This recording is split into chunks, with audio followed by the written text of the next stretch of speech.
We are now ready. All right. Recording? Yes.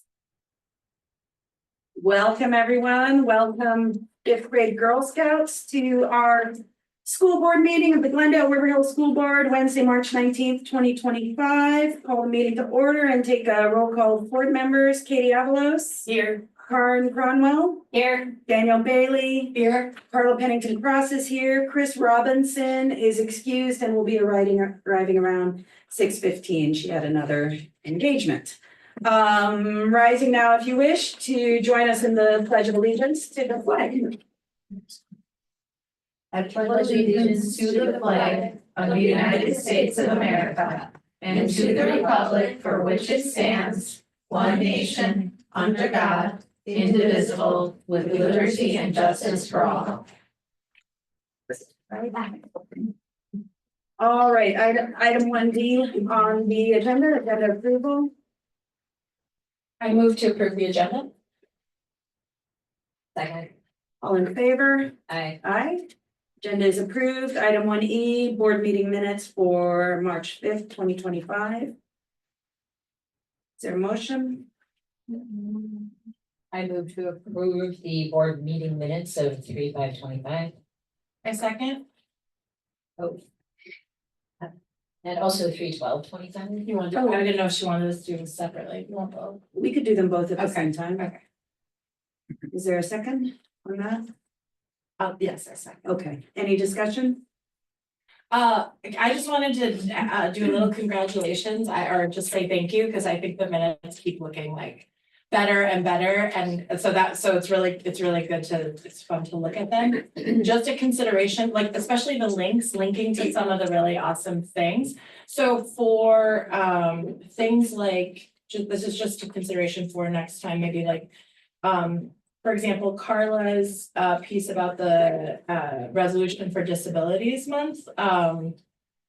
It talks about how she spoke, and I don't know if it's easy or not to link to the minutes of like where you would find her speaking in the YouTube video recording of our meeting possibly, or I don't know. Like to identify the. To identify, like, yeah, and even if I don't. Yeah, timestamp. Timestamp and or like link to it so someone could go to it and watch Carla give the thing, and Okay. or for the groundings, because the groundings also, it's not like you can describe them, but you know, it could be interesting for people to reference either where they go We could add that ourselves too.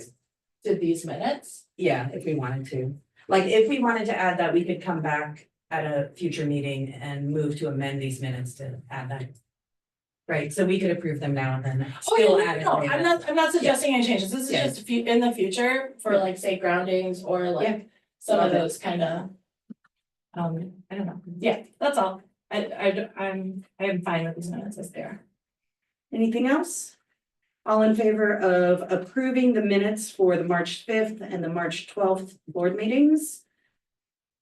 Aye. Any opposed? Minutes are approved, and on to F, meeting grounding, and I admit that I forgot all about the grounding, but I have been thinking of a thing. This would have been my grounding if I had planned a grounding. It is your grounding. I am sitting here looking at a slide that I check regularly, and it is called Listening for Understanding. We're going to be getting a lot of information and making some important decisions tonight. And I just would like to ground us in listening for understanding, which includes some constructive advice on my slide, which I wish I could show you if I had planned ahead.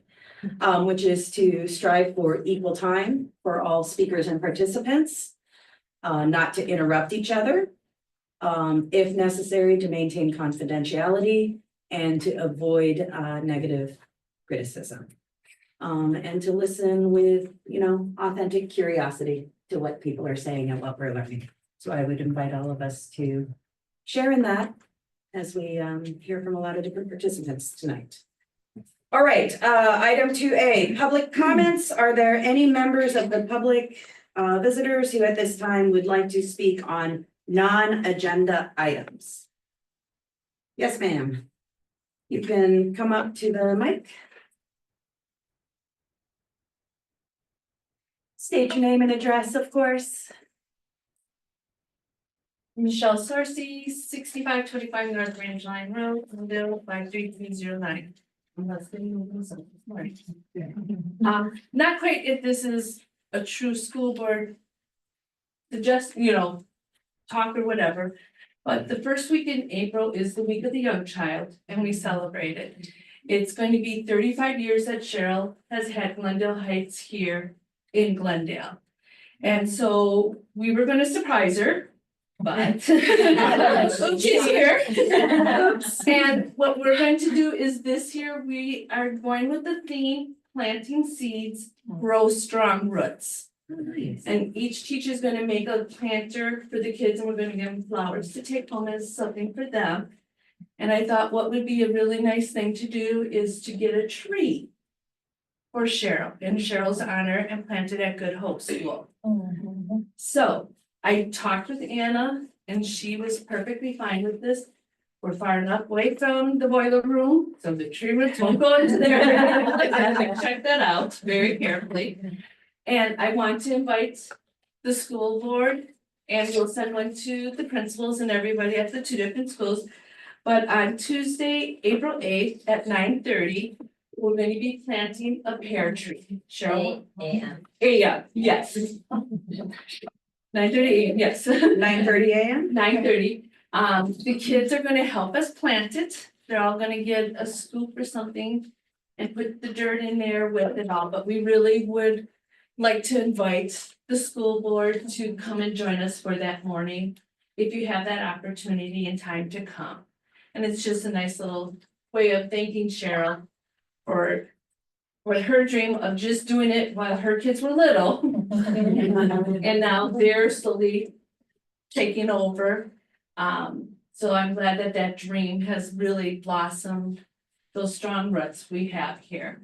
And I want that tree to be planted in the memory of Glendale Heights. So I will leave the little flyers here, and Cheryl wanted a pear tree, Nice. a flowering tree. No, we won't give pears, but she really wanted a pear tree, so just wanted to share that with you. Thank you for sharing that. Thank you for honoring us with the invitation. It is officially on my calendar. Thank you. So I will be there. And if enough of us are going, we'll have to notice a potential quorum. So- No. Notice. Yeah. All right, thank you. Anyone else wish to speak on non-agenda items online? Okay, moving on to Girl Scouts, Troop 1182, 5th grade junior scouts. Welcome to our meeting. I'll hand the floor over to you. Hello, we are fifth grade. Hello, we are the troop 1182, and we are looking for the fifth grade troop 1182, and we are looking for a bronze award project. Okay, I'm still. I love that for me. Okay, You can do the next slide. next one. There we go. Okay. We are troop 1182, and we are here to show our project. For our bronze award, we are going to be putting pod dispensers in all the girls' bathrooms as well as the locker room at Glen Hills, girls' locker room. Okay. I hope. Hey. Next. A bronze award is an award given to Girl Scouts in grades 4 to 5. If their troop does a bronze award project, a bronze award project has to help the community and has to be done by the Girl Scouts group.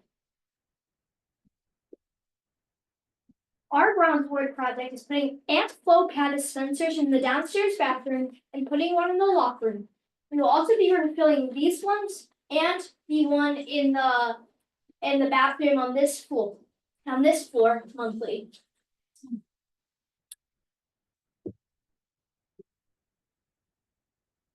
Our fundraising goal is to buy 2 dispensers plus pad refills.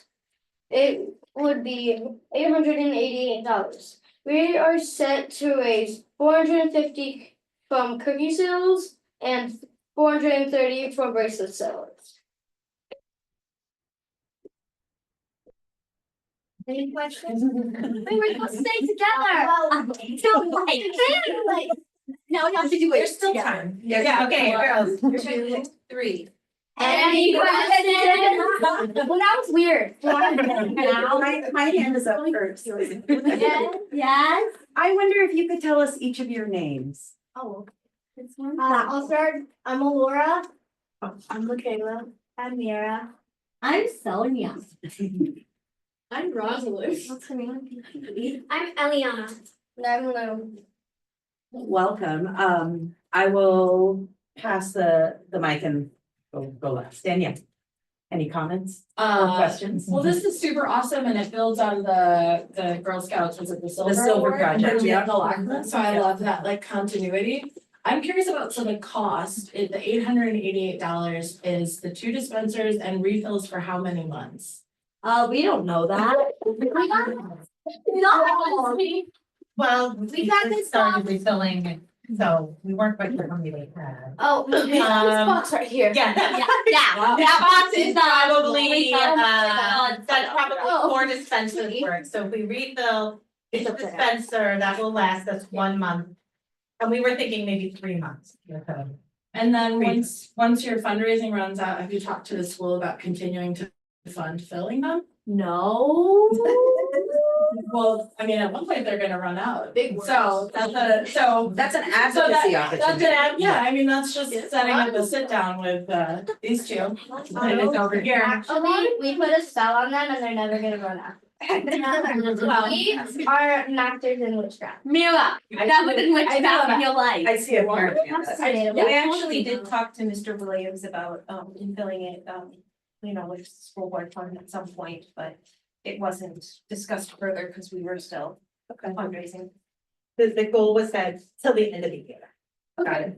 We'll have the school take over maybe. And is it just pads, no tampons? We were thinking because the upstairs one does not take those pads. Okay. We're thinking getting pads or tampons for that one because that one is a tampon dispenser. We Okay, what? We literally just said that. The first options would be good, so it's something to keep building on, so, and just thank you for doing this, it's super awesome. I'm glad we can sit here in a room full of people and talk about periods and tampons and pads and normalize, what it means to menstruate, so, I really appreciate you guys being brave and doing that. Thanks. Karen? You guys, props for doing your bronze award. That's really great. Our troop did it too, and it takes a lot of work. You gotta figure it all out, right?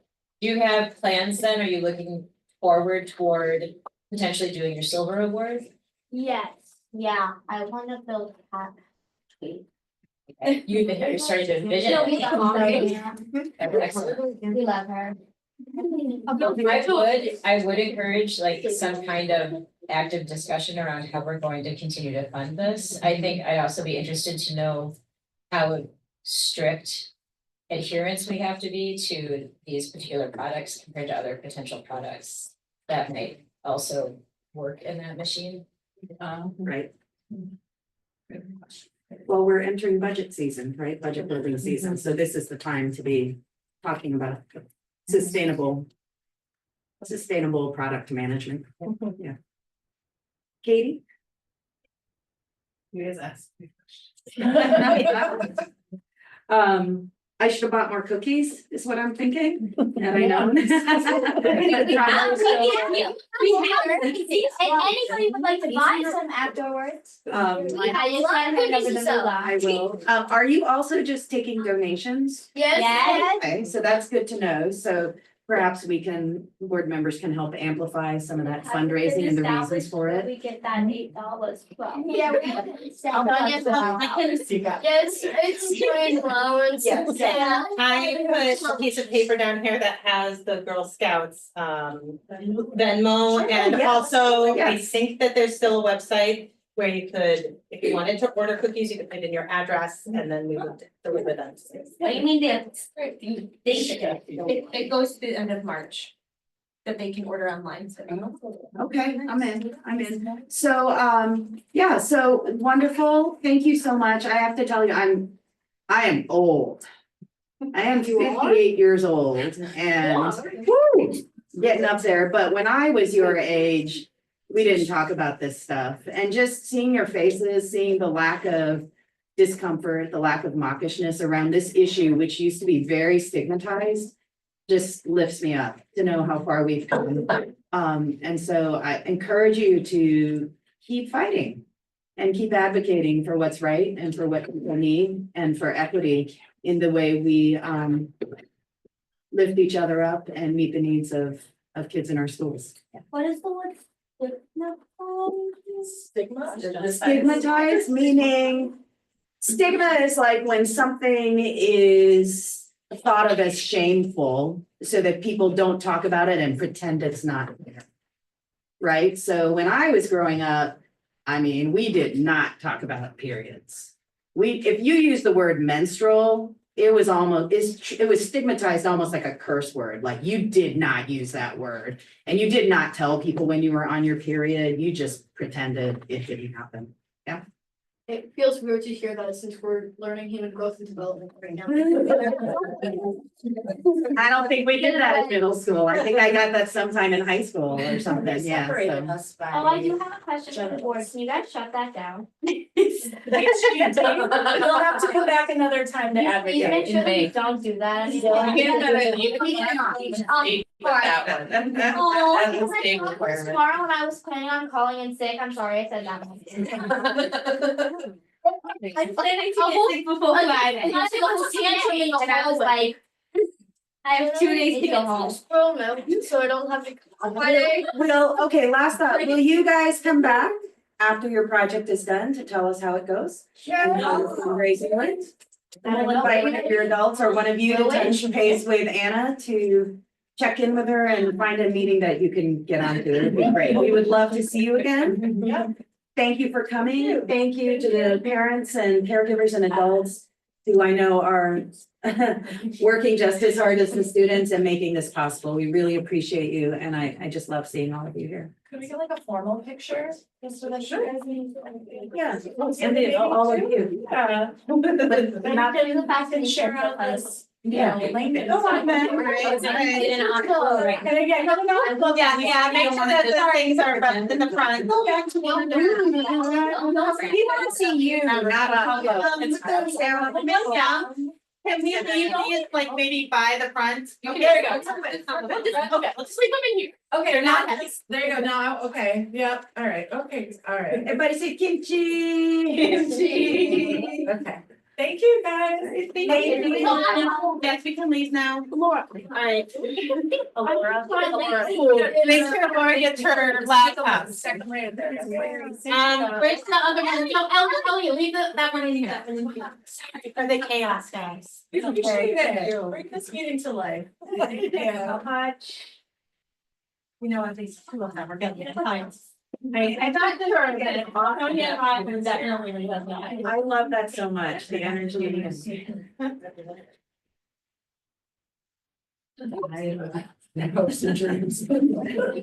Someday, prioritizing. All right, on to item 3B, recommended approval of policy revisions. All right, so bringing to the board the ask to review the Neola Title IX policy revision recommendations due to recent communication that the Office of Civil Rights will enforce Title IX pursuant to the 2020 regulations rather than the 2024 regulations. After board review and discussion, it's recommended that the board motion to rescind and adopt the policies. So it'd be rescinding the 2024 policies and reinstating the 2020 policies around Title IX. Want a motion with the board? Yeah, so let's see, so you're looking for a motion to rescind 2264 and re-adopt 2266, right? And just, wait, What's AG? where do you see? I'm looking at the, Administrative guideline, it's just Oh. like IG.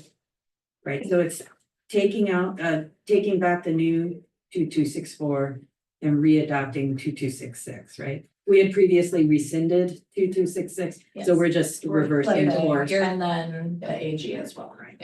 Okay, I think I can. All right, so do you want to do it as a motion first? I would state it as a motion to rescind and name the three. And then a motion to adopt and name the two would be the clean way. Okay. Okay, so I move to rescind policy 2264, AG 2264, and form 2264 F1 notice and statement of non-discrimination. Second. Any discussion? Well, Well, let's say it louder. yeah. Start with you, Karen. It's just a disappointing action to have to take. And I think it's just, to me, it's mainly to get our language in alignment for the like executive order and all of Trump stuff coming down, but it doesn't actually change what we believe in this district or what we enforce, because this executive order does not supersede Wisconsin law, statute, or court's interpretation of that, along with federal statute. So this is like a puff, this sucks that we have to do this, but it's not going to impact our students, and we continue to protect them. All of our students on the basis of sex in Wisconsin, which includes sexual orientation, gender identity, sex stereotypes, sexual, like all of it. So it sucks, and it's just something we do, and we keep it moving and do what we do, which is protect our students. So Yeah. as long as we know that's what we're doing, it's fine. Karen? Any further comments?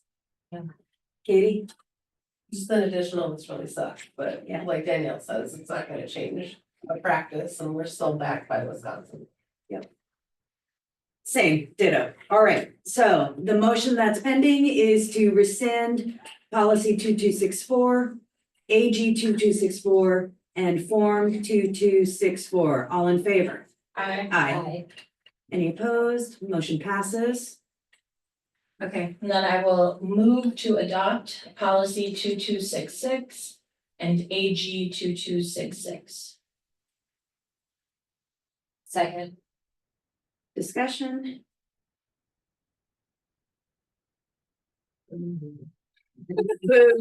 Same objections to having to do this, but we're always writing that dialectic between compliance and values, right? We know what our values are in our district, and this doesn't change that.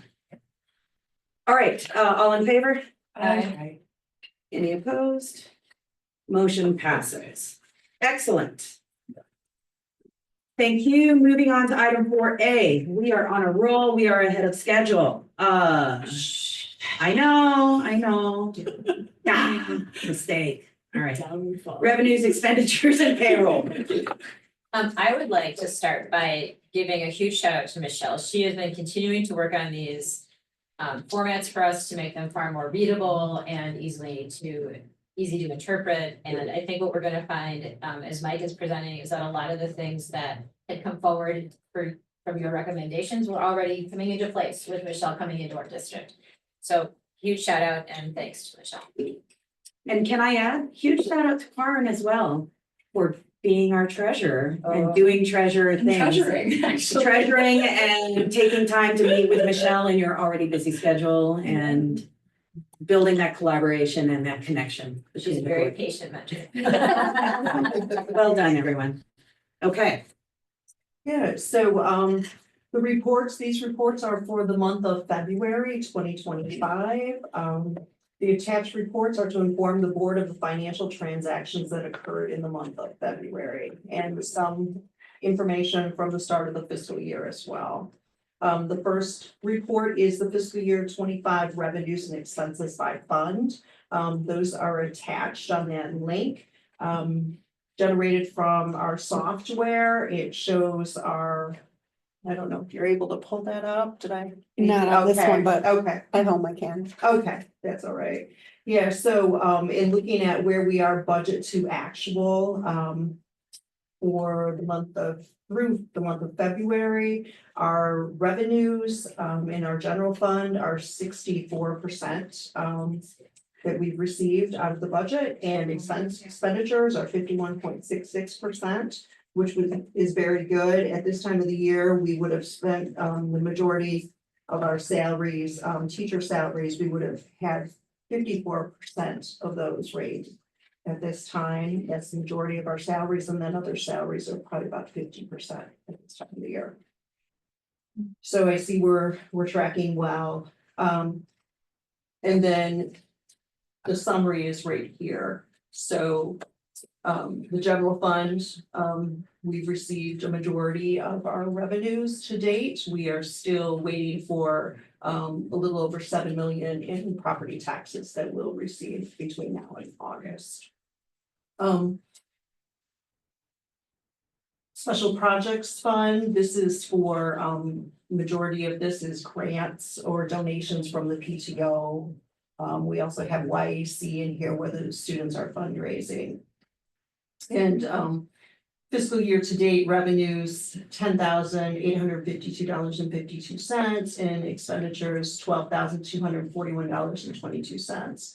Special education, revenues to date, $2,511,657.33, and expenditures, $2,517,125.05. And then our non-referendum debt fund, revenue to date, $424,974.32, and then our expenditures, $9,826.25. And we just made debt payments in the month of March that you'll see next month.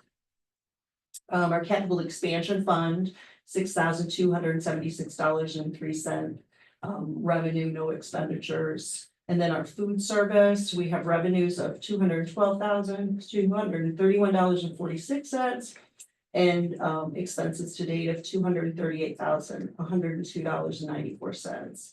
Then our community service fund, Fund 80, revenues of $161,598, and expenditures of $168,870.16.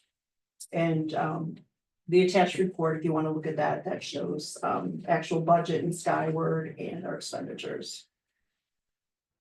The accounts payable disbursements. And this I review with Card every month when we meet.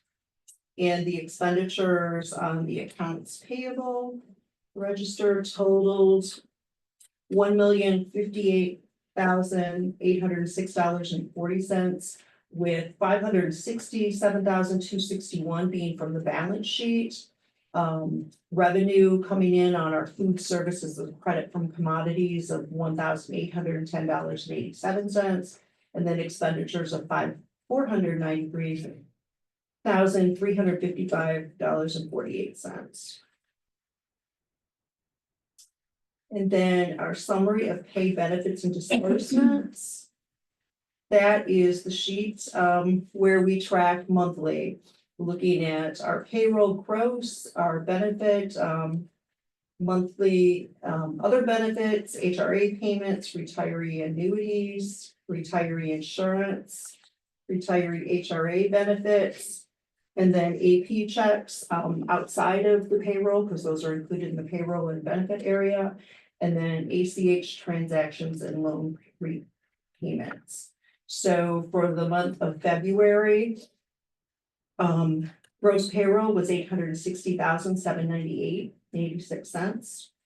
Gross benefits were $303,660.12.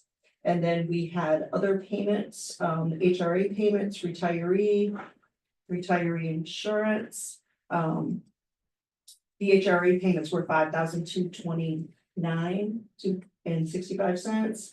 And then we had retiree insurance payments of $17,413.53.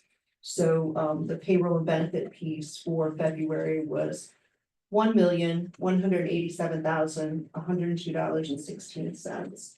And then AP checks that were not for payment of payroll benefits and other payroll related were $474,131.08. So the total for the month of February was $1,661,233.24. I love this table. This table is incredibly effective in helping me see month Mhm. over month expenditures and the stability of our spending. Yeah. Thank you. You're welcome. I also want to point out on the last form, the accounts payable disbursement checks, Michelle added a column that shows us what type of check, if it was, or if it was a refund. Just to kind of clarify, because sometimes it's a credit, sometimes it's a voided check, so V is void. And then R is refund, Ours is regular. R is Regular. regular. Mhm. And so just a point of clarity, because I was like, I don't understand why some things are negative but mean different things. Yeah. Yeah, Well, yeah, thank you for mentioning that. Yeah, I actually did have I would, that is like, I'm still trying to understand that, there's Mhm. R, there's V, is it okay if I? Tap, or Mhm. tag onto that, the R, the V, the W, so like, for example, and if I'm looking at the revenues and expenses. Like we have, you have like legal fees on check number like 81806, there's a couple, do you see those? 818. 06, check number. So it would be page 4, I think, Michelle. Yeah, page 4. So it says like, so there's an amount with the R, another amount with the R, and then there's those exact same amounts with Vs for void. Mhm. So I just don't understand that. Yeah, so I checked with Betsy on this, so the V for void, and if you see a negative on this check register, Yeah, it's usually a void, and that's what that V will show you. Otherwise, it could be like a revenue, offsetting, like if you looked at Aramark Food Service, you'd see a R with a revenue, you'd see a negative amount there, but that's a revenue that they're applying as a credit to our account for the commodities that they're using. But what you're seeing on page 4, and there's several throughout here, and they're in a row. yeah, You'll see a check issue and then a void, and the void is the negative amount. And next to the dollar amount is the check type, and you'll see a V, that's what we just added to this report, was to show you the check type, okay, so the R means regular. that's what's billed to us, or that's the That's the check type, it's a regular check type. a regular check? Yeah, so like to at the our very lawyers. top, the very first one on page 4, you'll see check number 81805. Yeah, That's that's a negative. holdings, yeah, that was a void for, No. don't feel dumb. So you can see there, one is a regular, that's the 1,200, then the minus 1,200 is That's the a payment void. we made, this We 1,200 issued regular. the check, We and then issued we the check. voided it. And why do we void it once we've issued The it? reason we voided all of these is because we had the signature incorrect in Skyward.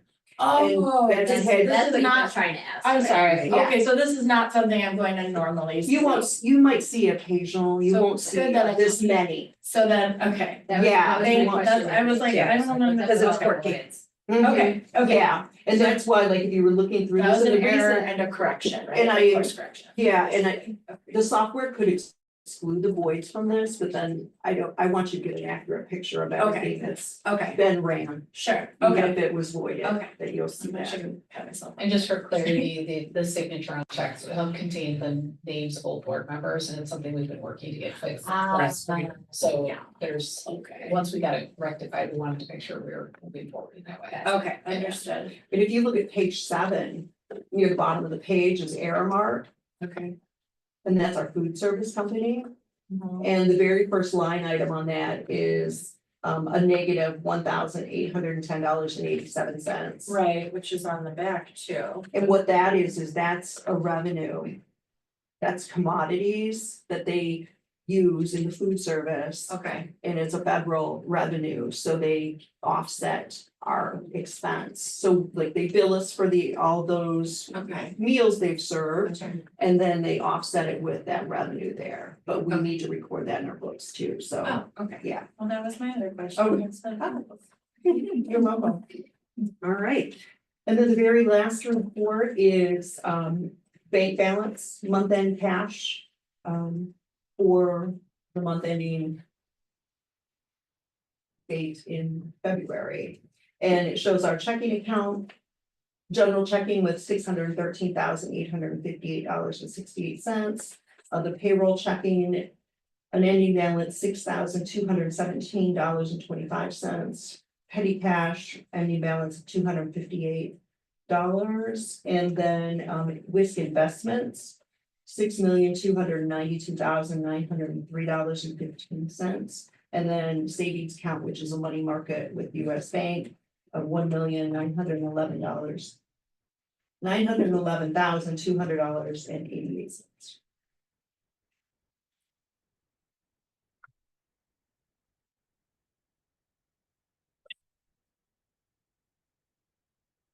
Any additional questions or comments from board members? Katie?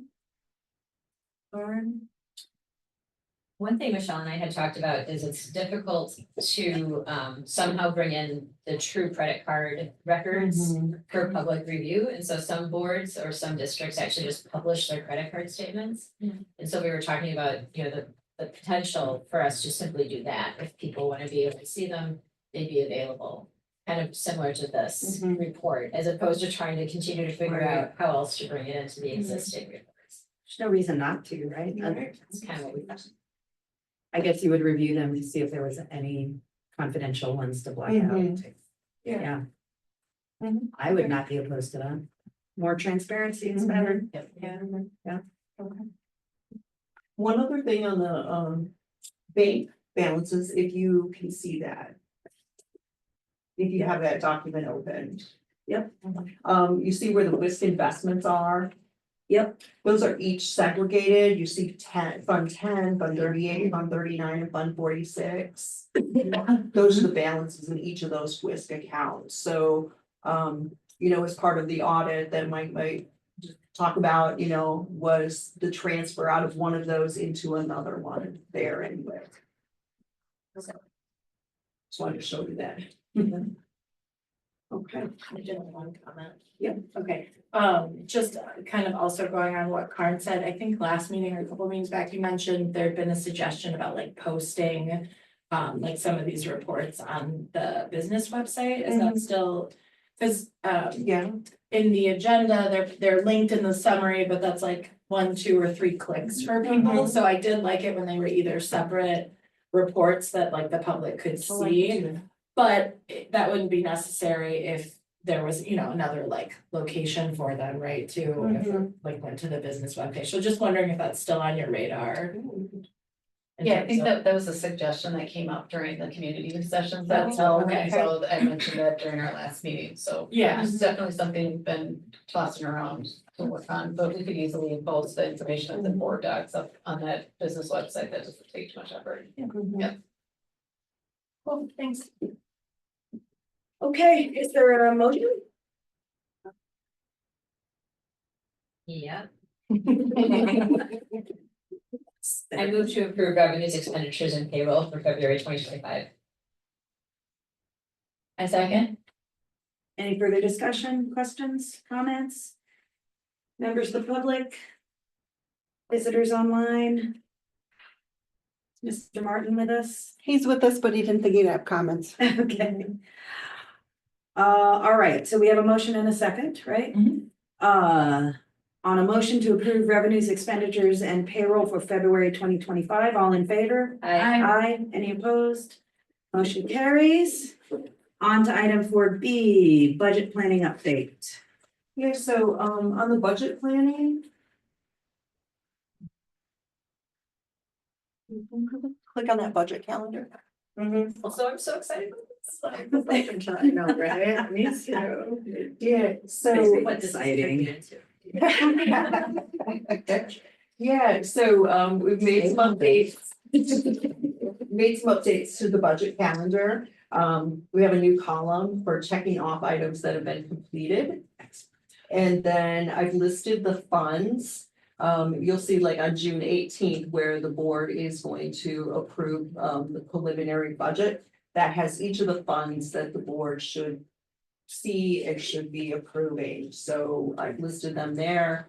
The general fund, the special projects fund, special education fund, the non-debt service fund, non-referendum debt service fund, and capital expansion fund, the food service fund, and Fund 80, the community service fund. So this will help the board to see, you know, what those responsibilities are. And then, you know, kind of backtracking a bit, you know, we have the date, the month the date of the item that is to occur. And then whether it's an admin, something that business is doing, admin, the board. And we have this going out through January 2027. So it'll be a process that we will be updating as new information becomes available. And you should see things checked off monthly as they occur.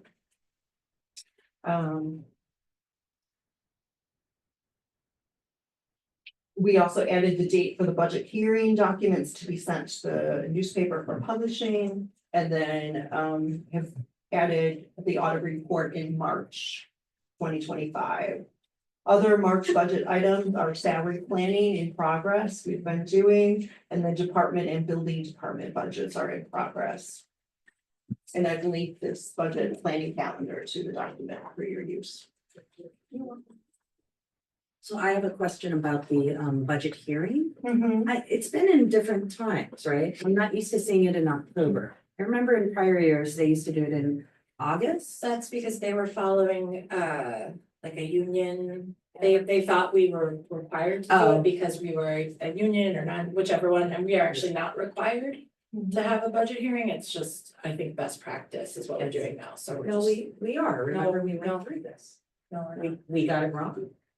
We are not required because are we, Anna can probably clarify, but yeah.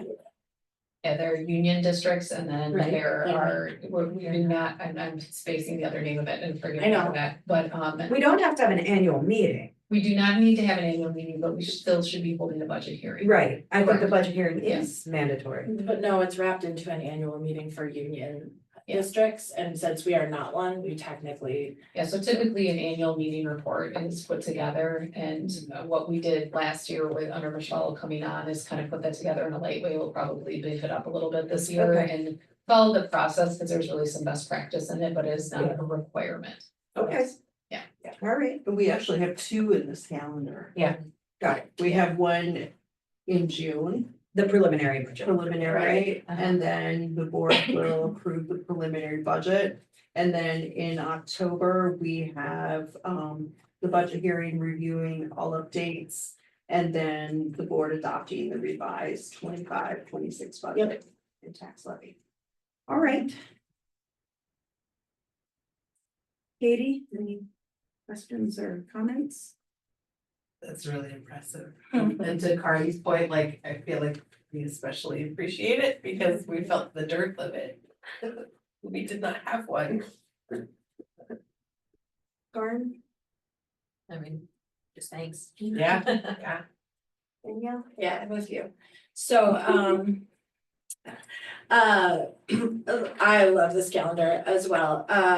Something I think I've been asking for some time is, so the Baird budget model workshop that you're doing with admin that I imagine kind of looks at forecasting. I'd love to see that happen with the board. Okay. And like some review of forecasting and what is fueling or feeding, you know, admin plans and budgeting. So if there's some way to think about that, whether it's a workshop, I think this, you know, we've talked about maybe trying to do a finance workshop annually with the board. So thinking about that as an ask, and then the other, this just came to me when we were all just talking as you added board, business and admin. I wonder if there are any spaces for community. It's just a wondering, like maybe community is, you know, or public has the opportunities when board has the opportunities for some budget hearings. And maybe this is not the place for like any community engagement sessions or something, but just, I don't know, just. Yeah, to me, it feels like those moments would be early in the process, like in an engagement model. You would be reaching into community and board in the winter, right? To say, like, what are your views on what our priorities should be? Yeah. Where should we be thinking about beefing up or ramping down? And they would gather our views and then Or is it that would help guide as they start. a finance Workshopping. 101, a school finance 101 workshop that's open to the public and the board, and Yeah. maybe that could fall potentially after you might have new board members with onboarding too. Anyway, it's just the question of community, but for sure I would love to get some insight into the forecasting and the beer budget model. And just to tag that on to the monthly reports we're getting from you as well, like I look at them and I wonder if there's any room for some of that forecasting that you probably see, you know, like. I don't know, we got that sheet once with gas tanks, if you remember, that we're like, we're here, not like that, but just like we get the year-to-date total, and just something to put it in context, so it gets us kind of thinking the way you guys are thinking about it. Yeah. It's just, I don't have any concrete suggestions, just. But I hear you saying two Yeah. things. One is about learning and workshopping, so that we know. And building that into But the our second process. separate thing is about engagement. Is there an opportunity in this calendar to hear from community and from board about Yeah, what we wish, like our wish list of priorities, right? Because I think that's valuable yeah, to help ground decision-making and what you hear from community. maybe that doesn't fit here, maybe that's like board communication planning too, I don't know, but those things go there, I mean, that's just Yeah. what I'm thinking of. And then my last question for this calendar is, like, when you get reports about like the amount of we're spending on vouchers, or like when you make the high needs requests, and then you've like, I don't know where that falls in here and how that impacts budgeting, and I don't know if that is something we should be aware of, like if when you get that information, something might shift so much that the board should like, I don't know, like just know that that might be happening, I don't know if it's Yeah, I can important put that on there too. That's very good. I'll put that on there when that occurs. and Okay. I can bring that to your attention. Yeah, Yeah, And and you're triggering all my questions. Okay, Because I'm done. I- That was my if last that's okay, you don't question. mind I'm my, done. Fine. because that also begs the question then of whether there comes a point in the spring when we would typically do a budget amendment based on reality, that should, is I that think in that's there? in here. It's in there, right? It's in May, just, Gotcha. yeah, Because I budget think that's- adjustments, right? That's, I would think that that's typically where we would learn of some of those changes, right? Okay. I did want to follow up and put a comment about community involvement, but Anna, within your surveys that were sent out, would that include questions about those kinds of things? Or would that be a way that we could wrap in questions of those kinds of things to staff and community members? I believe this, I would have to go through and look at the exact questions that are in there, because there's a lot Yeah. of questions in those community survey or family survey that went out, so. Little bit of delineation on the fact that a community survey is something that was suggested that we only do every 3 years, because it goes out to the entire community. Versus a family survey, which would go out yearly, so our family survey is capturing yearly information about what parents want to prioritize, but that's our captive in here, Yeah. right? Right. So I do think, there could be some questions in there. I think really, the key to me on hearing from the community is really what are our priorities and helping the community understand, to Danielle's point too, around where is that money being spent? And how does that impact the work that we're doing here with students, right? And so if there can be some understanding, so some of the work that I'm doing around the community group meetings and getting priorities is pulling some of that value out. And then making sure that those are consistently in alignment as we're looking at what we're putting into the budget on a yearly basis, and explaining to people how that lays out based on the fund allocations.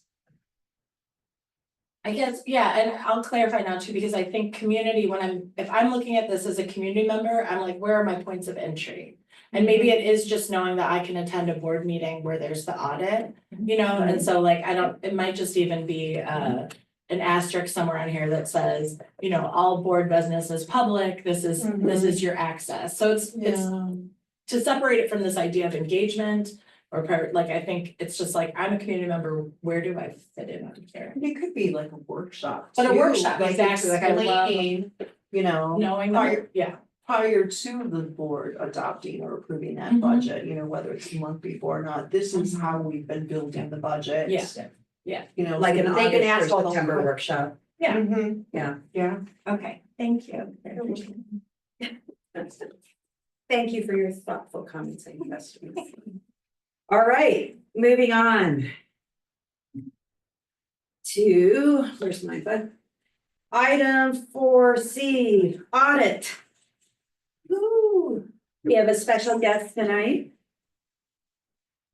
Come join us at the table, and thanks for coming. Yep, there is a copy of I appreciate it just in time. I just made it. I think it's a separate, oh, I'll take it. Oh, I would take it. It's also in there. I'll take it, it's like, I like. Thank you. Pass these around. Oh, with the next page. No, you make it bigger.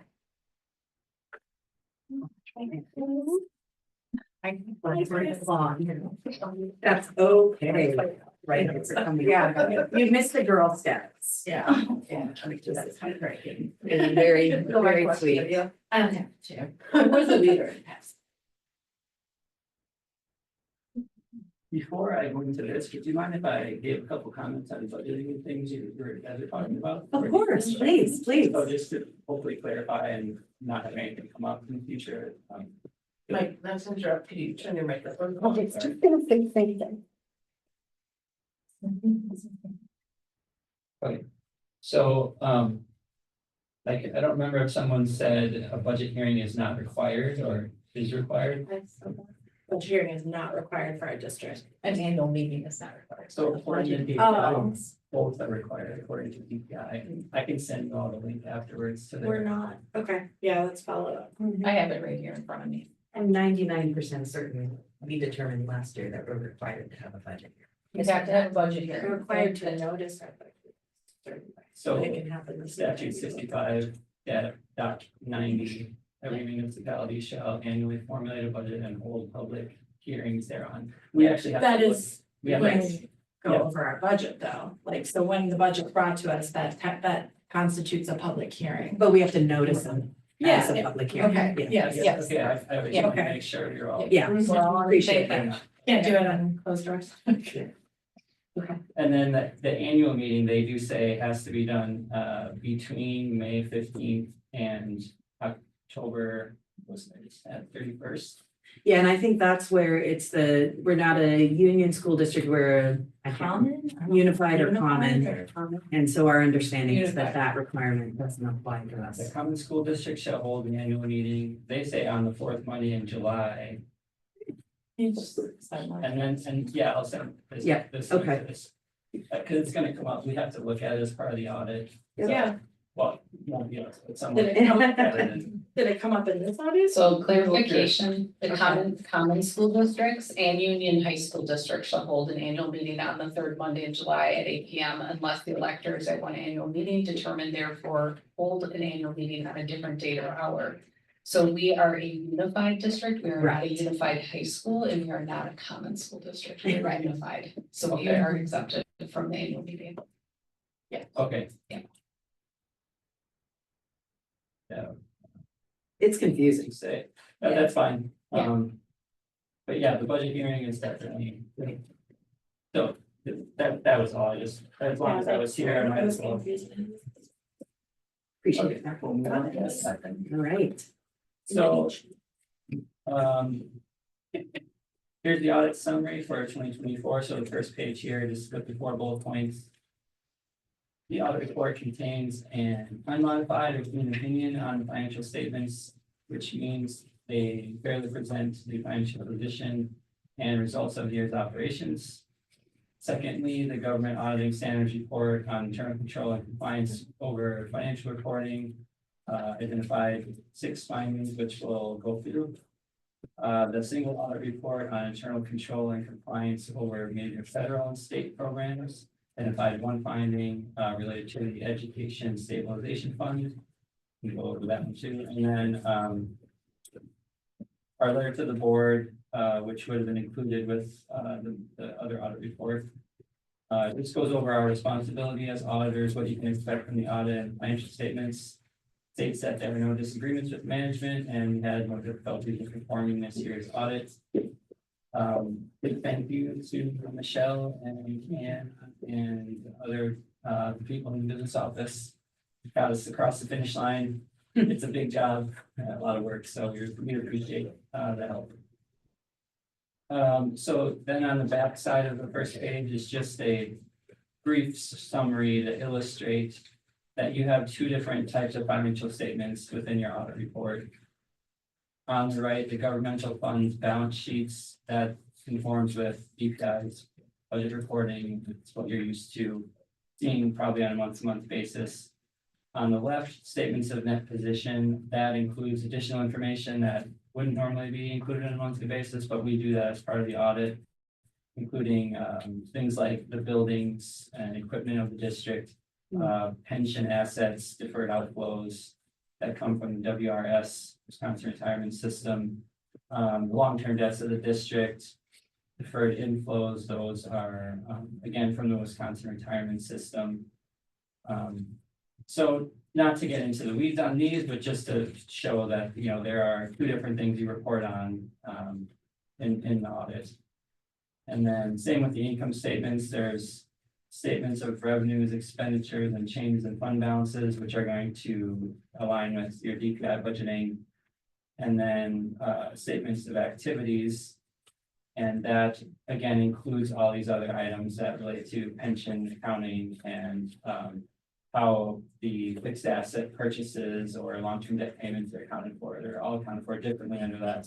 You have two different bases of accounting that you have to report on. So that's really all this page is for, just to kind of show that there's some differences there.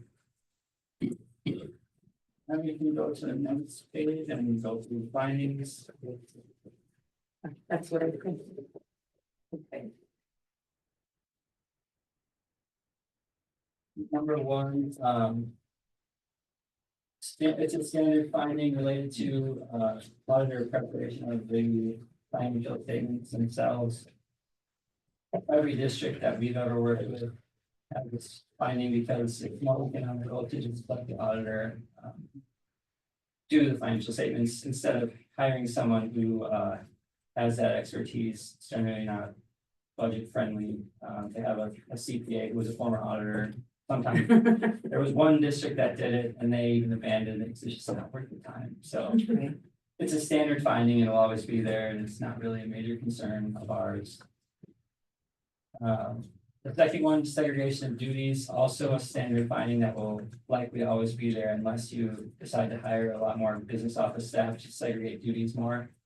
And so at small school districts, it's common to have this finding, and it's just, again, a technicality based on the size. You know, if you were able to hire 8 people and have lots more segregation duties, you might be able to get around it, but with 3 or 4, it's.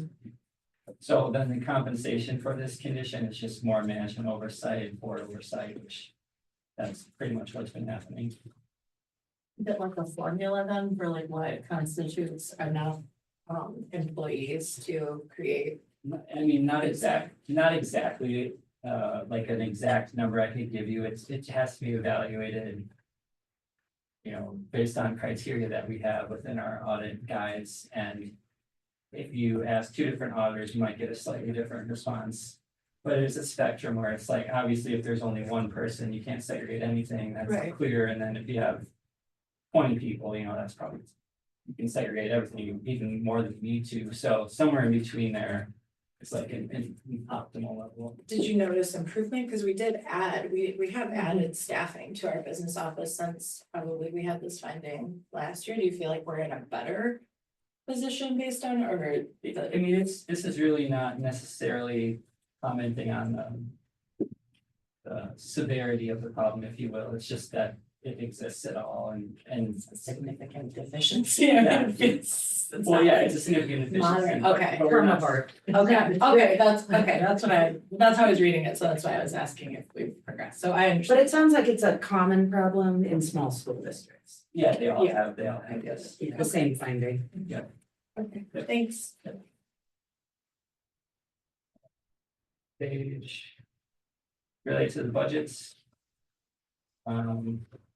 This is, the 127 was inadvertently not included. I am glad I actually got to see this first part with the calendar you've created. I think that's very helpful and pretty much should solve the problem when you're checking off every piece of it. So, yeah, that should rectify the situation. I think it was an accidental oversight that it wasn't included. And I'm sure it will now because it's literally on that checklist that everyone's gonna look at here. So that's great to have that there.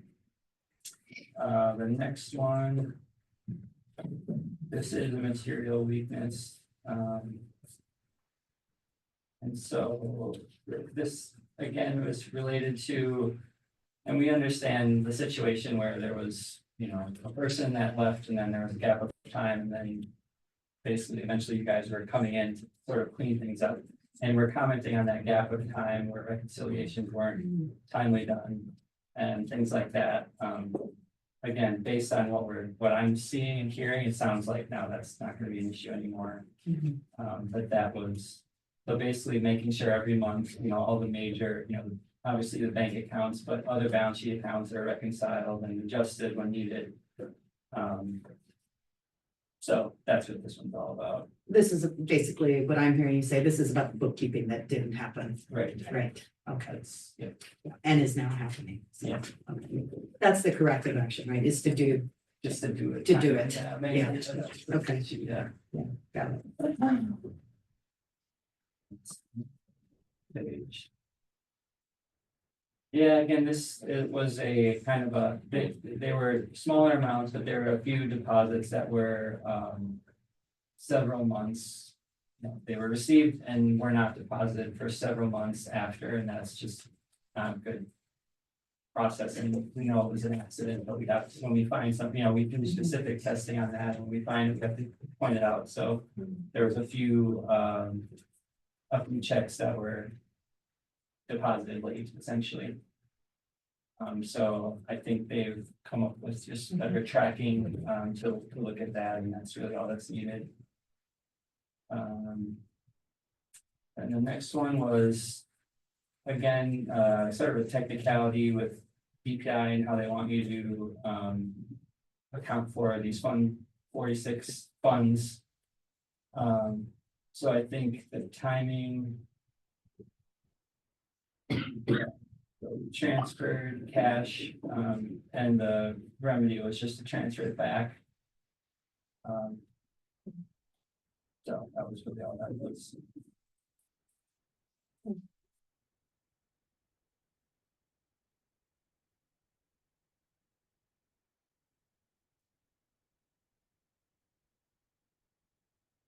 So it says the district did not follow the requirement of the Wisconsin statute employing, 137, which in part states that funds may not be transferred to another fund and loaning of money for other purposes or to other funds is not allowed. Funds must be physically deposited and held in a segregated bank investment account until they are expended for capital improvement projects for the district's plan. So they were transferred, we said transfer it back, and then they transferred it back. That's essentially all that is. It's been transferred back? So, yeah, we With transferred that. back on November. Oh, sorry, I see. Thank you. So our business manager then transferred it out into another account. Right. 46 in the fund card journal. Oh, so she was trying to Covering. cover expenses. That would be my assumption, yeah. I have not How much known that money? before, that happened, That's, yeah. so that, but it tracks. I get it now. Do we know the amount? It was like a little over $9,000. Oh, In that area, 9 to Yeah. 10,000. A little amount, That sounds, I mean, I don't have it here, but Yeah, okay, yeah, I don't think we have the specific amount here. it didn't leave the bank though, it didn't leave. the Right, it was account, just a right? line But it change. went out of the correct account. It's Into the, yes. yes, that's Technically, correct. it's not supposed to do that. So Yes. That's why I think it's just. so it wasn't moved at the, it was just line item. Showed up on a different place on your No, it spreadsheet, sounds like. no, it was actually moved. It was moved from two, so I think is it WISC that you guys have? Yeah. so- Oh, between two whisk accounts. Yeah. Got it. And technically, Fund 46 is treated as a trust and it can only be spent for project, you know, the projects that it's designated for. And it was instead transferred to Fund 10, which is not allowed. And then they transferred it back. So, yeah. Got it. And the final one, which is now related to the federal education stabilization fund, or it's called ESSER funds. Mhm. And again, unfortunately going to predecessor, you know, because when we had to select this one for audit, we had to go back to kind of some of the beginning expenditures, and there just wasn't a good paper trail at first that we could get our hands on. And they eventually got us what we needed, but we're just commenting that, you know, it kind of should be readily available and all reconcile and tie out. And, you know, I think that's gonna be well on, but it's. Mike, I did have a question about this one though, because those ESSER funds went back several years.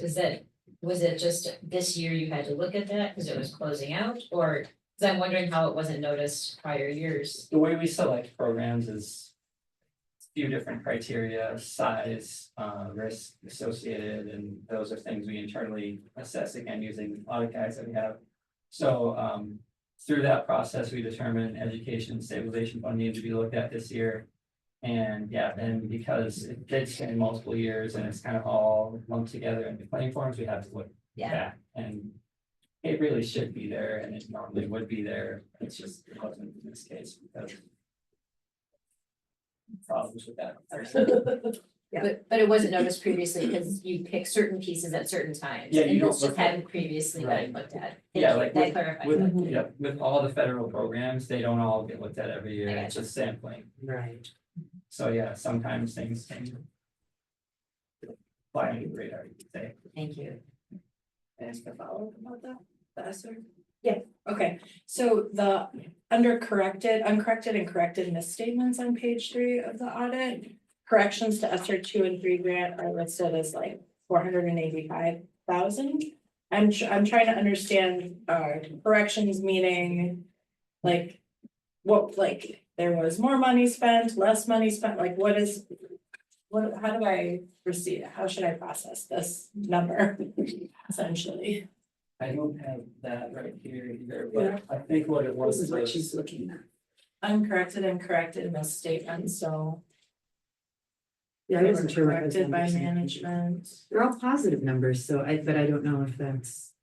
Yeah, corrections to ESSER. I think it was moving within like different, it was in the wrong function or that type of For the thing. claims. So I don't think it was adding anything. I think it just needed to be moved. I think where it was accounted for was not correct based on the nature of the expense, so we had to reclassify it to a different function. I don't think it was, Oh, so it was That would just be- put in the wrong column. yeah, the wrong Basically. place. For the wrong account, so I don't think we ended up reducing the total Right. funds, is my recollection. Mhm. So that doesn't. And that like- was, Oh, sorry, no, go ahead. that was for several years too. You're right, So I don't know if that Yes. is addressing just that specific year, just that statement right there, just to affect. I'm looking at page 3. While we did experience significant delays in performance of the audit due to accounts adjustment, we did eventually receive everything we needed, uncorrected and then corrected misstatements. So, So a material misstatement suggests something other than funds coming and going. It suggests it was just in the wrong place, right? well, a material misstatement is effect? speaking to the size of a misstatement, there's a materiality threshold and it's it's like 50. Or what is it? in total, actually, off the top of my head, I'm not sure. I thought it was around 50. It could be something like that. So anything that's over that is considered material misstatement, and anything that's under that is immaterial. And so, yeah, so even if it's moving from one function to another, that can still be considered material misstatement because of the size. And Does it have like a tangible impact on like our finances, or this is just? Like on liquidity, you're talking like, Yeah, I guess I'm like, it's if. no, I mean, that's a good No. question. This is like, This is like if you're sorting it would be like if you're sorting a toy box, right? Okay, And you're going like Green. blocks, puzzle pieces, Right. and Play-Doh. and But if somebody decided that Play-Doh could be used as blocks, then they have the Play-Doh in the block bin, but in reality, they need to be in the Play-Doh bin.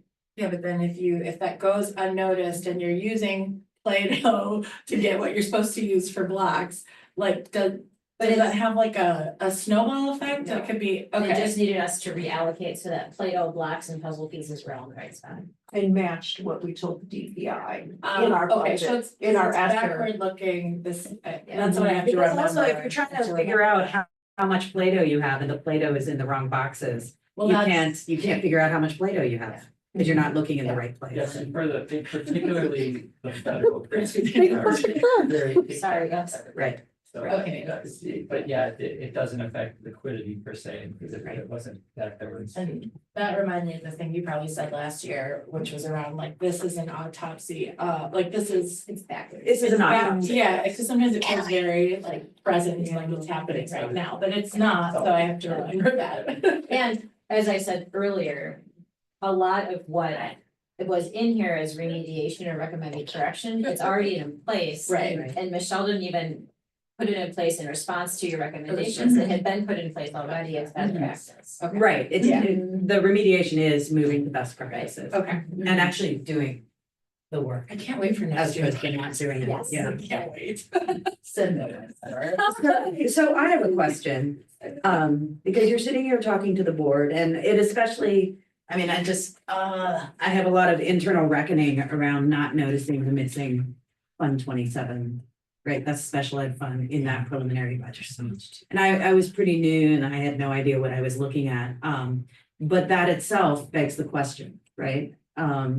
What, admonish us, tell us what we could and should have done and could and should be doing now to prevent that kind of oversight failure going forward. Right now, we have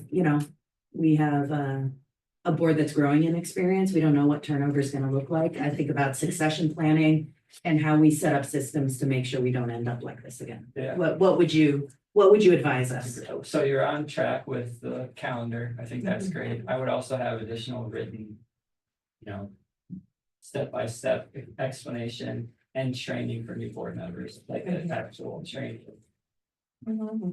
packet or program, something. Like an onboarding. Yeah, packet. Yeah. just to talk through all that with management or whoever can train them, that is in the best position to train them, to know exactly what you're supposed to be doing. But yeah, I mean, I love checklists, so like if the whole board gets this checklist, like this is the year's calendar with all the budget, milestones, that'll help a lot. I mean, But these are all ideas that the superintendent and business manager would yeah, essentially manage, right? yeah, It would be.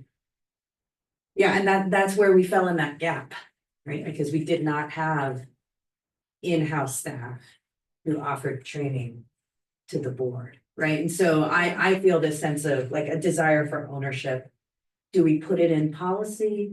Do we put it in a handbook? How do we make sure that we own some part of that learning process? both is great. The more you have it stated and out there Yeah. and sort of trying to, enforce it, the better. Other districts that I know of would do a training with new Mhm. board members and, the biggest thing is the budgeting, I think. that- Right, that you need to right. get up to speed on. We did a training on them with Michelle and Anna, and it was very helpful. Very, yeah. A little too late. So, I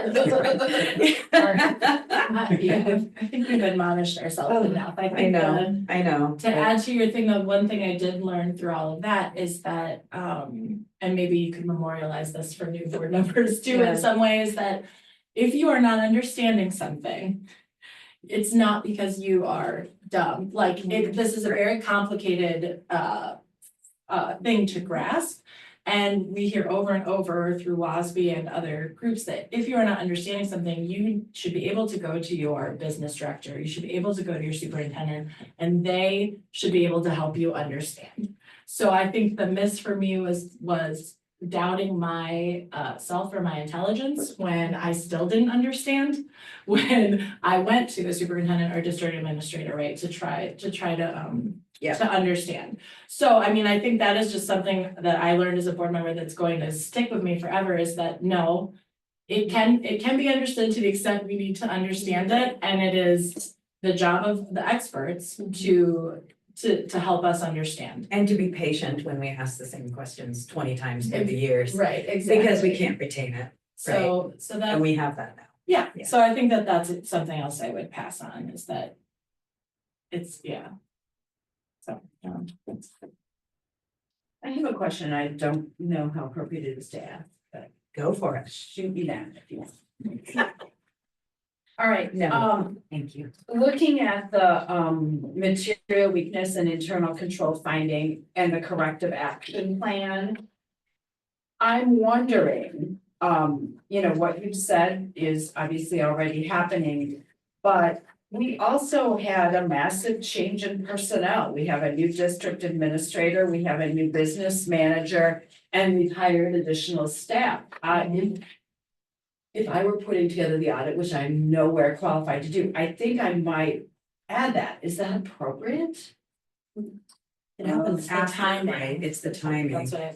That's what, because this is autopsy, this goes through So it's what. June of 24. Got right? it, so you can't predict what, okay, never mind. You Yeah, can, but that's. and they It's did, attractive. they did do it to some extent explaining the corrective action plan, that comes from management, so they did comment that, you know, procedures have been updated and things, and that's where that should be done. Okay. Yep. Okay, thanks. Good question. It goes through literally the day before they. Yeah. So you should just Right. leave this. Okay. It's all you. Like I said, I can't wait for next year's. I also want to add that I appreciate you giving a shout out to the new team. And it sounds like that was an effective journey of discovery. And so I know that there's been hard work back and forth and I've seen that process move much more efficiently. So I want to thank you for giving that shout out and also, you know, I think the other thing I learned here is I remember when Amy Franklin and I talked with you last January. I think the other lesson we can learn as board members is that I remember when Andy said, let's call Mike, and I was like, we can just do that. And it's like, yeah, we can do that. They work for us.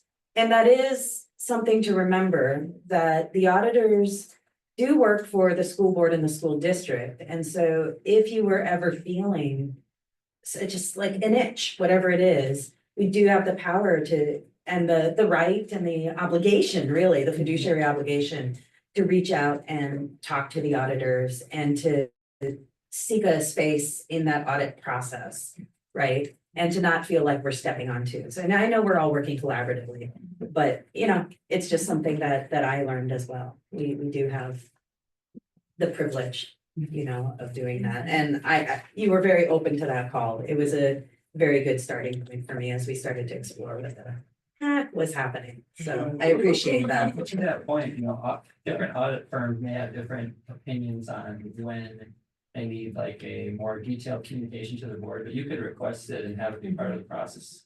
Right. That's just your request, like you could have that programmed in, part of your calendar or whatever it is that Yeah. around this date, you want to hear from the auditor how it's going, we can do that, Right. and that would be a good thing to do. Right, and now that we have an active treasurer, that might be where we channel that engagement, right? Because we want more. All right, Karen, Chris, Katie, Danielle, any other further questions or comments or thoughts? Well, we have Mike here, probably our last meeting ever with you, right? Yeah. Because this is our last. Yeah, I guess I should say I appreciate working with the district. I mean, it's been a long time, 12 years maybe. Yeah. Has it been that Appreciate all the. Probably got some stories. Well, he does now. He does now. Come as a citizen.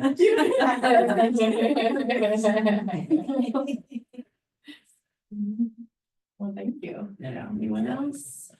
All right, thank you so much for coming in person. It's a pleasure to meet Nice you. to meet you in And person. unless there is an objection, we are going to. Yes. Oh, we could. Any public comment? Are we doing anything with this? We're not asking, we're not taking any action. It's just discussion. You could ask if you want. No comments. Unless there's an objection, I'd like to take a 5-minute break. Oh. Is that okay? The Girl Scout story? Oh, I don't. And then we'll move on to the legislative update and stuff. Okay. All right, I'll put on a timer. I brought. 5 minutes. M&Ms and macadamia. And I have cookies. We can all come shake the hands of our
All right, we are back in session after a brief break, moving on to item 5A, the legislative updates.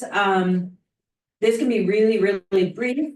I circulated this afternoon a draft resolution setting forth our legislative priorities based on our workshop last week. I found it incredibly challenging to write. I almost had too much information from all the different sources. But it still, I think, provides a much too wordy starting roadmap that I think we can all use to start on our individual advocacy in any way we want. I think we'll just have to give ourselves time to review that and share feedback, and hopefully can vote on a final version at our next board meeting at the beginning of April, which will be 2 days before the Joint Finance Committee hearing that's occurring in West Dallas. So the timing is actually very good for that, because we can then take it. It's too long for an elevator pitch. They'll give us each 2 minutes if we are able to go to the hearing. But we can bring our resolution and anything else that we want to share. To which that's what I'm more interested in talking about tonight, if you guys want, is like some very specific tasks we could engage in if people have time. There's the community session Saturday with our state and federal reps in at Nicolay. And it's possible if someone, it can't be me, if someone had the time that we could take a flyer to that. If we want to schedule a letter writing day, which was this fantastic idea that you had. If we were able to find a day and a space prior to Saturday, we could take a flyer with us. Someone, I can't be there, but Saturday, someone could take a flyer and start inviting people to a letter writing day sometime in the next couple of weeks. Or we could, it's a question of thinking about how do we organize community to start speaking. If we did a letter writing campaign, it would be gathering letters from students or community members that they wouldn't have to mail in. You could do it as a postcard. They could mail it in to Joint Finance Committee members, but another way to do it is for those of us who can attend the Joint Finance hearing to be able to hold up the stack, speak for 2 minutes, hand the stack to someone. I love that. Is a powerful way to do it. So I'm interested in having us share thoughts around how to go forward. It's spring break next week, right? So that's like that cuts our time in half in terms of like engaging families or community members. I personally am out on Friday until like Sunday. But I wonder if we could solicit letters or stories, like maybe take the bullet points we did from our advocacy workshop and or share out some resources online and ask for like letters or emails. You could do it as a Google form. Right, like, and if there are any events, like, tomorrow, there's the Parkwood Music thing, or like, are there any events that we could be at that community members or teachers or students where we could like have the thing they fill out, like a postcard or whatever, or Recognizing it starts to get sketchy if you're advocating during school. so, okay, right, so maybe, You can't do that. Right, okay. so that, yeah, And what about immediately after? Well, we don't have, we don't even have that much time, so it's like, Yeah. it would be school events or bust, or like a Saturday morning donuts and coffee. but which Saturday morning, because it's like, isn't it April? Yeah, where it's 2 weeks, today's the 19th, right? Yeah, so it's right 2 weeks and before. 2 days until now, of course, there's time afterwards. I mean, To keep. you could do Yeah. it after our, yeah, the West Dallas Right. hearing is just the closest opportunity for us to attend. I actually thought about going to the Wausau, the last one in Wausau. What date is that? I don't know, but it's the last one at the end of April, I think. Right, so there's time. I mean, hypothetically, you could do it after our April 4th joint finance hearing, right? Because the spring break makes everything messy. But it's possible we could map ahead to, right, and then it's Easter and. So what are the Oh, I have the guidelines date on. with I have regards, the date. what are the guidelines with regards to locations for letter writing? Like, could we not have it at the school because that's, I think we can have it at the school as private citizens who are using the public space. Can someone tell me again why we can't advocate for public school funding during public school I time? believe I sent You sent us I the, sent you all the policies. I'm just trying to look. I do Seven recall that, but I something.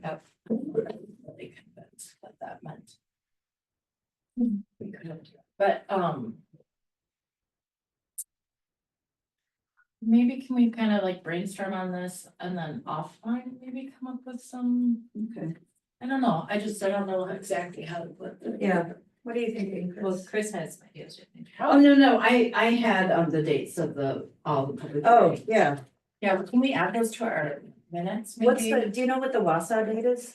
Well, is that the North Central Technical College, is that Wausau? Yeah. That's the last one, it's the 29th, Of April. That would be a fun road which is a trip. Tuesday. I know some people, serious advocates who go to all of them, Right, but that, I think the last one is like, well, then they will schedule more, or this is no, it? that's it. Okay, so it's You these notice four. they don't schedule them in any populated areas, Or during a time where a lot of people could go. you know, Right, it's almost as though. Yeah, Yeah, there's no weekend ones. nope, right. nope. So, well, I it's. don't work on.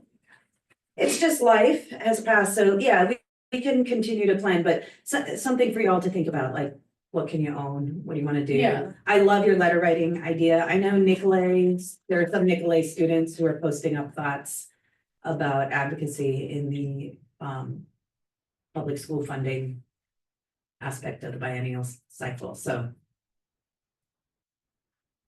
Would the library ever let us do something? I think we can rent that We space, can use that space. we just have to schedule it. I mean, guess I'm thinking more of a table of. Yeah. I don't know if they would. You can put flyers up at the library, well, they have to be approved, but you could, yeah. But yeah, how would you feel about contacting the library? and I'll asking? contact the library and ask. And maybe think about a time or a day, like what might work Or best. more than one, right? Yeah, Because like. yeah. We don't have to be traveling for spring break at all, so it's Mhm. actually true that some people might be around. I have more time that week. That is true, yeah. So, I mean, just saying, like, Right. it's possible that we could get some people. So a letter writing campaign, I love that idea. So if you were willing to follow up with the library, that would be great. Also love the idea of collecting online Could I- information, but kinda could you work with spearhead that? Yeah, Think about whether it should be a Google Doc or some sort of way to collect Right. emails. right, Something that makes it easier. And then I think the question in all of this is always gonna be, making sure we all amplify through social media when we have these systems in place and plans in place. And then, thinking about whether we wanna script it, like offer scripts, or whether we offer information and samples. And of course, if we do this after we adopt a resolution, or at least we could have talking Right. points to help people Right. see what's out there. And I'm thinking like if I were to walk up to a table, I would like to have that little package I had with like the Swissa flyer, the WASB talking points, that kind of thing. And I thought about like sample letters from different constituents. Yes. Like, I might be a constituent who's concerned about my taxes Right. instead of the state paying, how come Right. I'm paying? Right, or students. And then, for a parent, for a parent of a student with a disability. So I pictured like several sample Yes. letters, like take the one that speaks to you and make it your own. Right, right, love it. Yeah, And I can play around with some of those. yes, Mhm. please. yeah.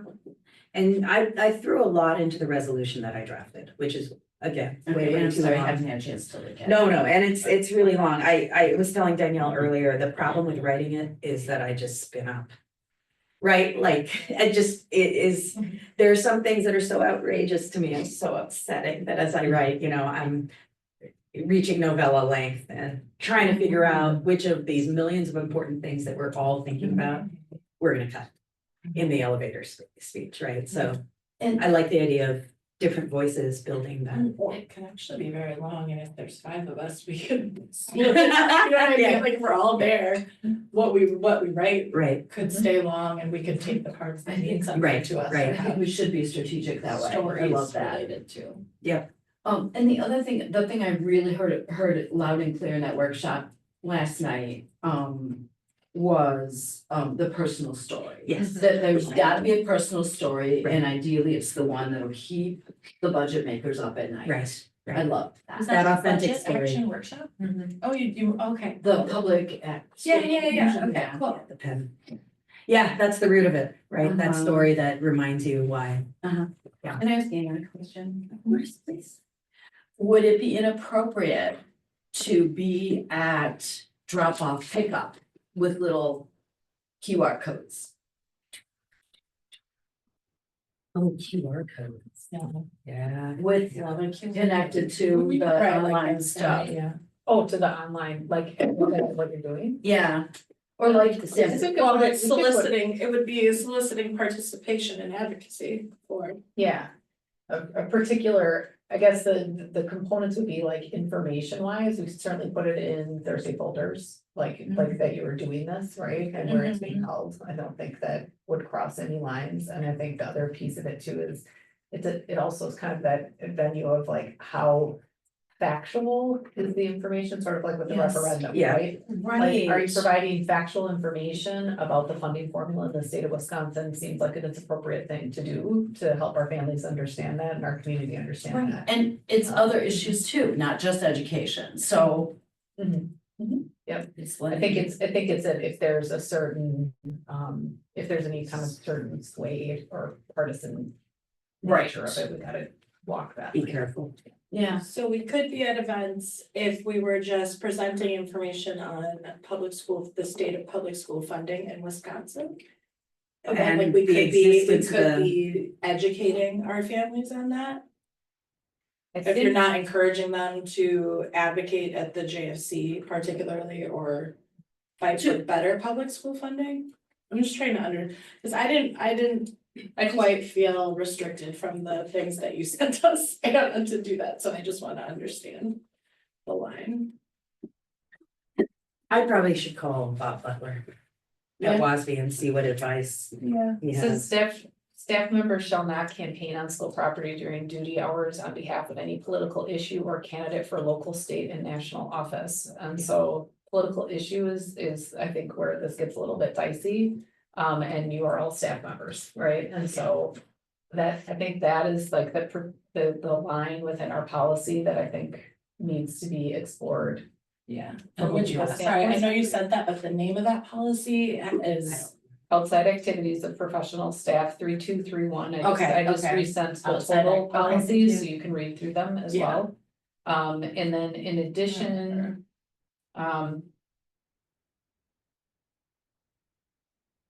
Yeah. Again, the board shall not, this is another policy of in relation to non-school affiliated groups, but it Right, says. The board shall not permit the use of any type of educational material, program, equipment, curricular, extracurricular. Or at any time of the day, if such materials, programs, or equipment contain partisan, political. Or commercial messages or are designed to persuade students or staff members to acquire a particular product or service offered by a named individual, Yeah. company, organization, association, or agency. I could Like argue the that- Tesla I could being argue shilled in that front of the with- White House. Yeah, but I think if you're hawking WISPEN, which is a nonprofit, nonpartisan group, bipartisan, et cetera, that you can argue that it is not partisan, it is educational, it is informational, and it's like my duty as a board member to make sure people understand. Yeah, So- let me call Bob. Yeah, And okay. see what his view is on Yeah. this. I'm ready to. No, I'm Yeah, just but I kidding. mean, we can do it as individuals and there's plenty of opportunities like the library yeah, I where know. we can connect I with still just community. think, I think the more interesting question is how you get students engaged when you can't touch them in the schoolhouse. Right, you know what I mean? So are there opportunities where we can create where they can come to the library? I also feel like the personal invitation is really powerful, right? So like reaching out to individuals who you feel like would be open to sharing their stories and who might have compelling stories. Right. And then encouraging them to also invite people, Yeah. like Yeah. that And does a lot better more. than. it's clear that boards are allowed to advocate. So it's interesting. This policy doesn't quite hit the mark, I think, because it's clear that we are allowed to advocate as a board to our legislature as elected officials representing our community. So to me, the question is more, how do we legally and safely organize other community members to join us without. Which, if you follow the referendum, like the way we engage in advocacy around the referendum. I mean, there's a model for that you can apply to this, that still allows you to be. Yeah. On school property though, and engaging people on the topic. Yep. So that's why I think that it's less dicey, but yeah, I'd be curious to know Mr. Butler thinks. So we have little tasks to do. Yeah. Keep charging forward. At some point, probably 4 hours at midnight on the beginning of April 4th, I'll probably be writing my elevator pitch. But if you've ever tried to write a 2-minute advocacy spiel, it's hard. 2 minutes is like a page and a half, double space, when you're trying to speak clearly instead of just speed talk. It's really, really hard to bring that content down, and a good exercise in figuring out what you really want to say. So it's interesting. Yeah. All right, and Chris, thank you for going to the pen Yeah. thing and sending us snaps of the slides. They just really got me amped up. Do you want to share anything about that workshop, or you already did? And if you want my massive text, I'm glad to send them to you. I didn't want to bother you. In the evening, I got a little extreme. Well, it's exciting, right? It's empowering to speak, I think, and to plan to speak, so. Okay, anything else on legislative updates? Moving on to item 5B, which is a recommendation to go into closed session.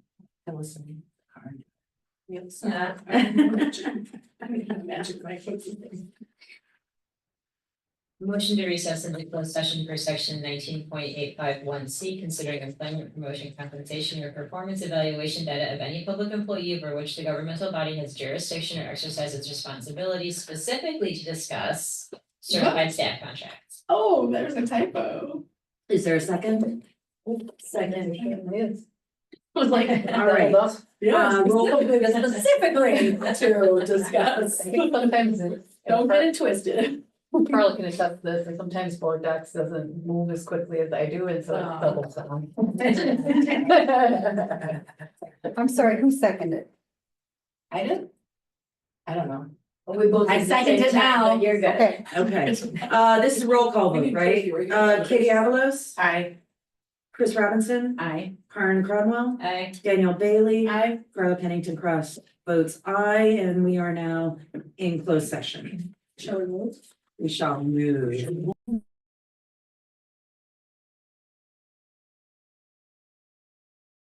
Okay, are we back in open session? We're back. Okay. So, moving into, administrative contracts, I move to approve the extension for Jenica Stick, Director of Teaching and Learning, as discussed in closed session. The extension of her contract. Of Jenica Stick's contract. Yes. Okay, Did I not say that? no, that's a friendly amendment though. Yes, Nobody so seconded the yet. motion is to extend the contract of Jenica Stick, the Director of Curriculum and Learning. Is there a second? Teaching. Teaching and learning, okay. All right, all in favor? Aye. Any opposed? Motion carries. Kelly, you're the Director of Specialized Services, correct? Special education and pupil services. Oh, it says You special student services. Did I write it down wrong? Yeah. All right. Okay, I move to approve the contract extension for Kelly Weiss Galacki. Oh, okay. Special Education Supervisor and Pupil Services. Director of Special Education and Student Services, right? Thank you. Okay. As Second. discussed in the closed session, right? As discussed. Second. All in favor? I Any opposed? Motion carries. Next. All right, let's see if I get this one right. All right, I move to approve the contract extension for Michelle Brown, Business Manager, as discussed in closed session. Second. All in favor? Aye. Any opposed? Motion carries. I move to approve the contract extension for Ryan Kreger, Parkway Associate Principal, as discussed in closed session. All in favor? Second. you need Oh, a sorry, second. sorry. I'll second. All in favor? Aye. Any opposed? Motion carries. Happy. All right, and the last extension, I move to approve the contract extension for Ida Smith, Parkway Principal, as discussed in closed session. Second. All in favor? Aye. Any opposed? Motion carries. All right. Bringing up the rear. I move to approve a contract for Glen Hills Principal Willie Williams. Is there a second? Sorry, let's discuss in closed session. Second. There's a second. All in favor? Aye. Any opposed? Motion carries. Okay. I move to approve a contract for Glen Hills Associate Principal Leon Williams as discussed in closed session. Second. All in favor? Aye. Any opposed? Motion carries. Ooh, this one feels really good. I move to approve a contract for our permanent superintendent, Anna Young, as discussed in closed session. Second. All in favor?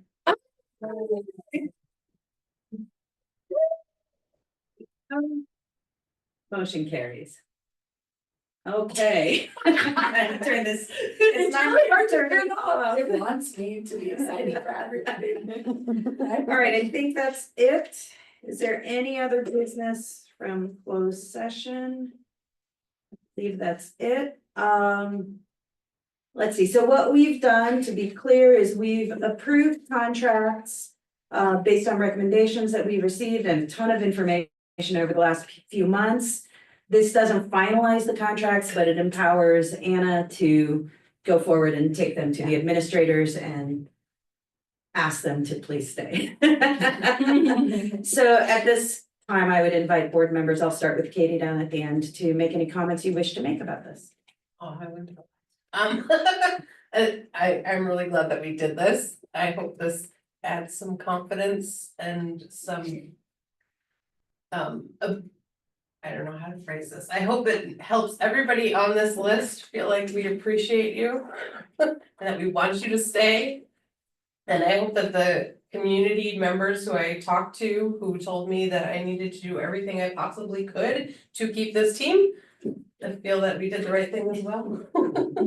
Thanks. Thanks, Katie. Chris? Yeah, we are very fortunate to have such a team, and I just want to congratulate everyone made permanent. So thank you for everything that you've done and continue to do. Thank you, Fred. So last year, when things went sideways, one of my major concerns was very reasonably, some administrators might choose to leave us. And that would have left this district far more vulnerable than it already was. And y'all stayed. Oh, I know. you stayed and you dug in harder than anyone had any right to ask you to do. And you have showed us commitment and passion and dedication. And for that, we have profound thanks. Which is a contributing factor to what we have done tonight. But the truth is, these are all things that just speak to the quality of the staff we have and the stability that we've already seen develop in this short time. It hasn't even truly been a whole year with the current leadership in place. And this district needs that stability. We need to reestablish ourselves and we need to be able to move forward with confidence. And I think at this point with your vision of how to continue to manage contracts, we're in a really transparent space for all of our staff. There will no longer be the historical insanity that existed. And I think that this is all just extraordinarily good stuff for our district. Thanks, Carmen. Jeez, Carmen. Yeah, I know. Okay, I won't talk longer, I will cry, but I just like breathing able to breathe. Yeah. It feels good.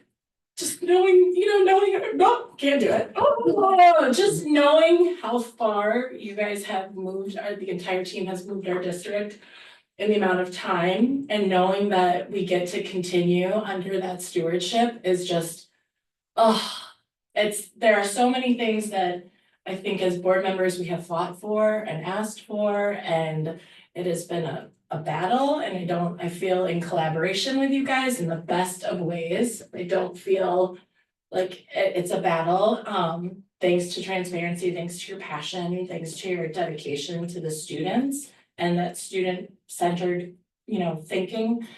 So I'm just like, did not feel like I would get to feel this way in this seat.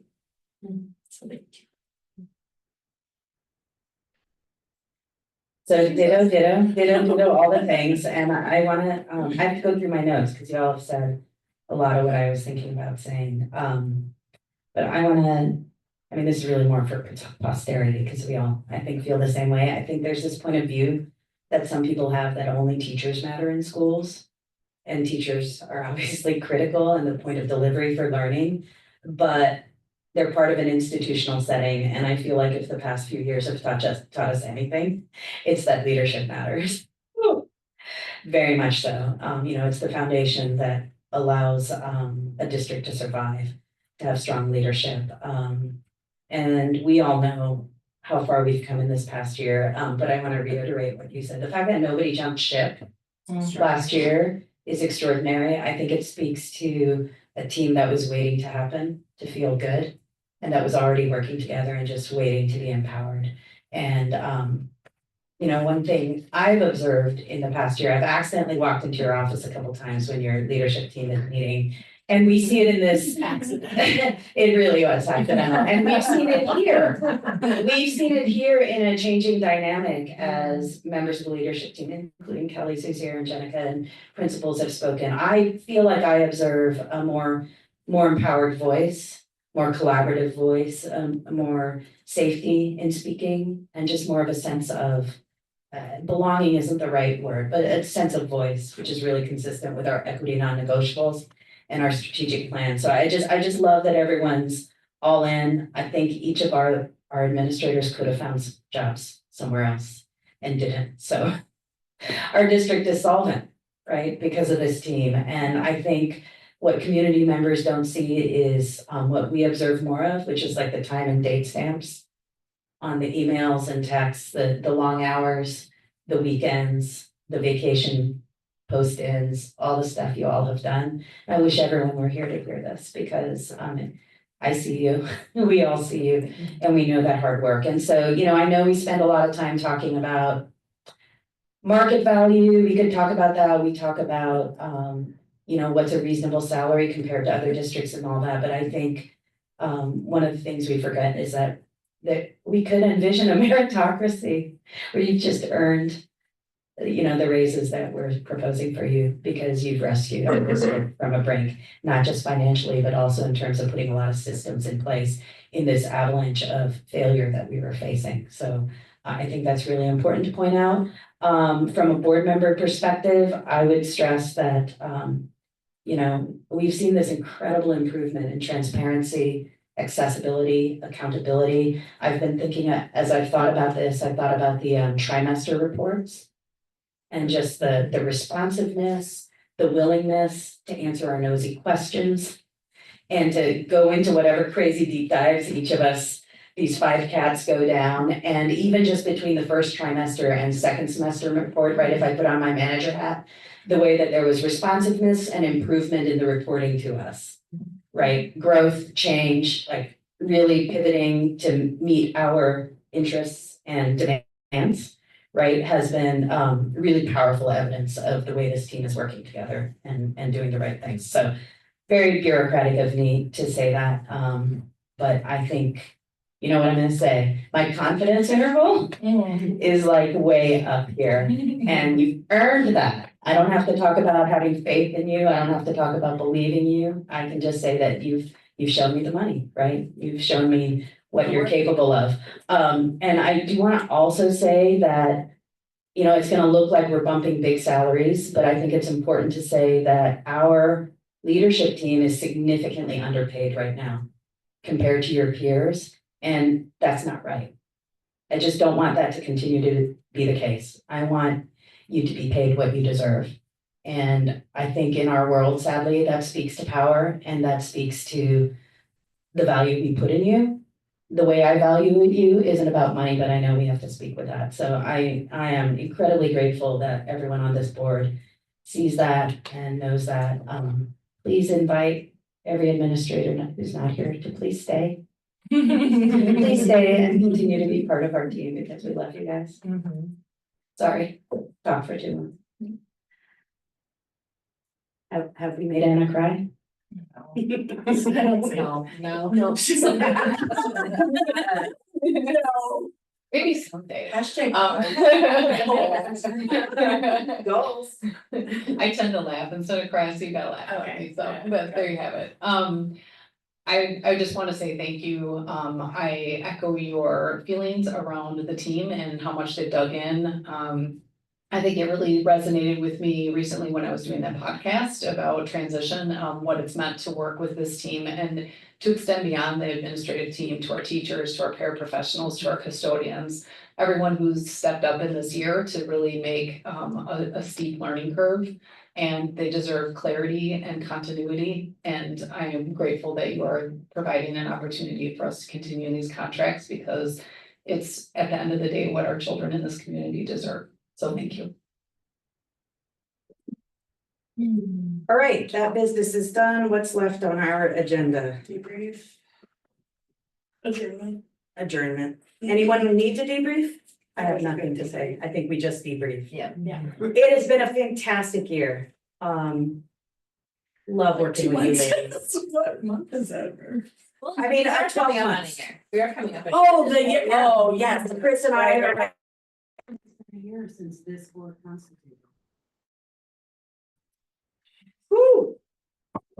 All right, is there a motion? From bonding. All right, Is there a one motion? comment, hope you all have safe travels on your way back. Oh, thank you. Mr. Martin. Thank you, Mr. Martin. Thank you, Mr. Martin, for joining us. Come back sometime. Miss ya. We move to adjourn. There is a motion to adjourn. Is there a second? Second. All in favor? Aye. This meeting is adjourned. All right. I didn't think I was gonna cry, dang. It's Karen started it.